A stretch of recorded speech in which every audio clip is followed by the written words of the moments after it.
భగవద్గీత మనకు నేర్పిన పాఠాలు ఏమిటంటే మనము మన పనిని ఫలితం ఆశించకుండా నిర్వర్తించాలి అనేది గీత చెప్పే మొదటి పాఠము. ఫలితం ఆశించకుండా మనస్ఫూర్తిగా పనిని నిర్వర్తిస్తే ఫలితము దానంతట అదే సిద్ధిస్తుంది అని గీత బోధిస్తుంది. గత జన్మలో మనకి మన కర్మలకు సంబంధం ఉన్న వాళ్ళే, చేయాల్సింది మిగిలి ఉన్న వాళ్ళే మనకి ఈ జన్మలో పరిచయం అవుతారు.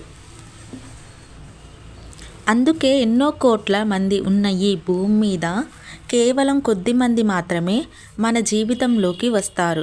పని అయిపోగానే వెళ్ళిపోతారు. ప్రతి పరిచయం వెనుక మన మనసుకి, మేధస్సుకు కూడా అంతు చిక్కని అంతరార్థం దాగి ఉంటుంది. ప్రతి పరిచయం వెనుక, ప్రతి సంఘటన వెనుక, ప్రతి ఏదైనా జరిగిన బిహైండ్ సమ్ రీజన్ దాగి ఉంటుంది ఖచ్చితంగా. అయిందేదో మంచికే అయిందనుకోవాలి, అవుతున్నదేదో అది మంచికే అవుతుంది అనుకోవాలి, అవ్వబోయేదేదో కూడా మంచికే అవుతుంది. నీవేమి పోగొట్టుకున్నావని నీవు విచారిస్తున్నావు, నీవేమి తెచ్చావని నీవు పోగొట్టుకుంటున్నావు, నీవేమి సృష్టించావని నీవు నష్టం వాటిల్లింది. నీవేదైతే పొందావో అది ఇక్కడ నుండే పొందావు, ఏదైతే ఇచ్చావో ఇక్కడే ఇచ్చావు. ఈరోజు నీవు నీ సొంతం, నా సొంతం అనుకున్నదంతా నిన్న ఇంకొకరి సొంతం కదా, మరి రేపు మరొకరి సొంతం కాగలదు కదా, రేపు మరొకరి సొంతం అవుతుంది కదా.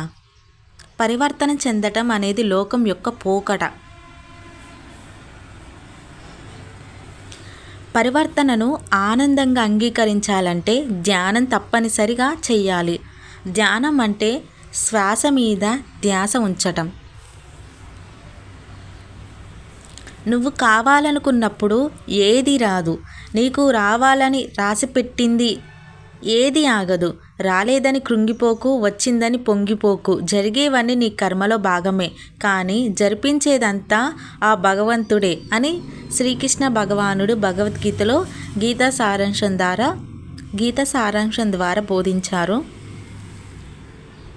ఫైనల్గా గీత సారాంశం ఏం చెప్తుందంటే, మీరు చేయాల్సిన పని మీరు చెయ్యండి. ఫలితం ఆలోచించకుండా.